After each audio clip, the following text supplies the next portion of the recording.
یہ ہے مقبوضہ بلوچستان۔ آج اتوار 6 جولائی سال 2025 ہے۔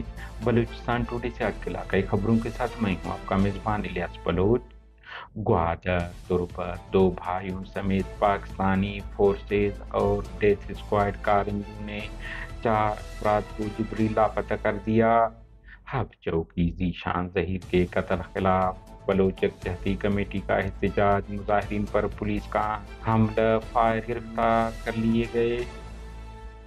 خوزدار کے علاقہ وڈ میں قبائلی رہنما ٹکری نذیر احمد مینگل کے رہائش گاہ پر مینگل قبائل کا جرگ بعد پریس کانفرنس۔ ڈیتھ اسکواڈ سرغنہ عطا الرحمان کے قتل کا مقدمہ سردار اختر جان سمیت اہل خانہ پر درج کرنے کی مذمت کی گئی۔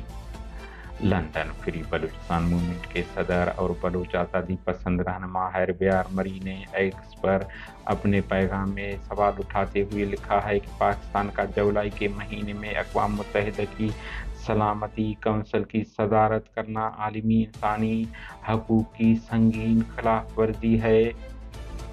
خاران بی وائی سی کی منعقدہ احتجاج میں شرکت کرنے پر 15 افراد کے نام فورس شیڈول میں شامل۔ خوزدار والد کے جبری گمشدگی کو 3 ماہ مکمل، سیاسی پرامن جدوجہد سے پیچھے نہیں ہٹیں گے doctor Sabiha. Quetta assistant commissioner Hanif Noorzai کی رہائی انسانی ہمدردی کی بنیاد پر عمل میں لائی جائے، نصر اللہ بلوچ۔ جامعہ کوئٹہ کے شعبہ بلوچی، پشتو اور براہوئی کو بند کرنے کی حکومتی فیصلے کو مسترد کرتے ہیں۔ پشتونخوا نے بلوچستان سے نفرت، وسائل معدنیات سے محبت کی پالیسی ناقابل قبول ہے، مولانا ہدایت الرحمان۔ نیدرلینڈ میں سرکاری تقریب دوران بلوچ نیشنل موومنٹ کے نمائندے نے یورپی یونین سے مطالبہ کیا کہ پاکستان کی جی ایس پی پلس حیثیت فوری طور پر معطل کی جائے، کیونکہ وہ طاقت کا استعمال بلوچستان میں مظلوموں پر کر رہے ہیں۔ کلات شاہ مردان میں واقع فورسز چوکی پر مسلح افراد نے حملہ کر دیا۔ دال بندین کے قریب 2 کار آپس میں ٹکرا گئے، 2 خواتین جاں بحق، بچوں سمیت 12 افراد شدید زخمی ہو گئے۔ کنگری گل محمد نیک آمدئی کے گھر پر آسمانی بجلی گرنے سے ان کے 2 جوان بیٹے جاں بحق۔ خوزدار سول اسپتال کے مرکزی وارڈ میں لگا پنکھا مریضوں کے اوپر گر گیا، 2 مریض شدید زخمی۔ کیچ ابدوئی بارڈر اور کنٹانی ہور 7 جولائی بروز پیر کے دن کاروبار کے لیے کھول دیا جائے گا۔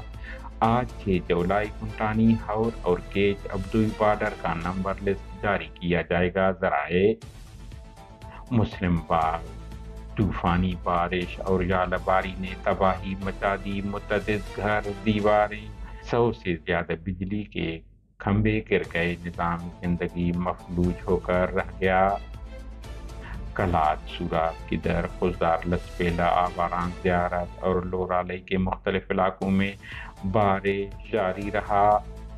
مستونگ ٹینکر مافیا کا لوٹ مار کا سلسلہ عروج پر، عوام پانی مہنگے داموں خریدنے پر مجبور، پبلک ہیلتھ غائب۔ خوزدار میں انٹرنیٹ 40 روز کے بعد جزوی طور پر بحال ہو گیا۔ بلوچستان کے ساحلی شہر گوادر سے پاکستانی فورسز نے 2 نوجوان بھائیوں اسامہ اور صداقت ولد حاجی ایوب کو حراست میں لے کر جبری لاپتہ کر دیا۔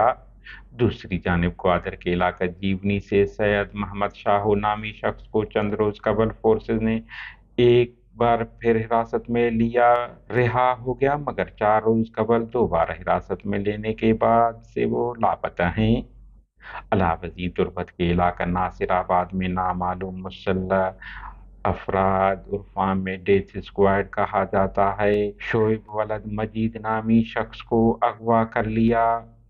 مقبوضہ بلوچستان کے علاقہ حب میں بلوچ یکجہتی کمیٹی کی کال پر پنجگور میں ذیشان ظہیر کے ماورائے عدالت قتل خلاف احتجاج۔ پولیس نے ریلی کو روکنے، مظاہرین کو منتشر کرنے کی کوشش کرتے ہوئے مظاہرین پر فائر کھول دیے، جس سے متعدد مظاہرین زخمی اور متعدد گرفتار کر لیے گئے۔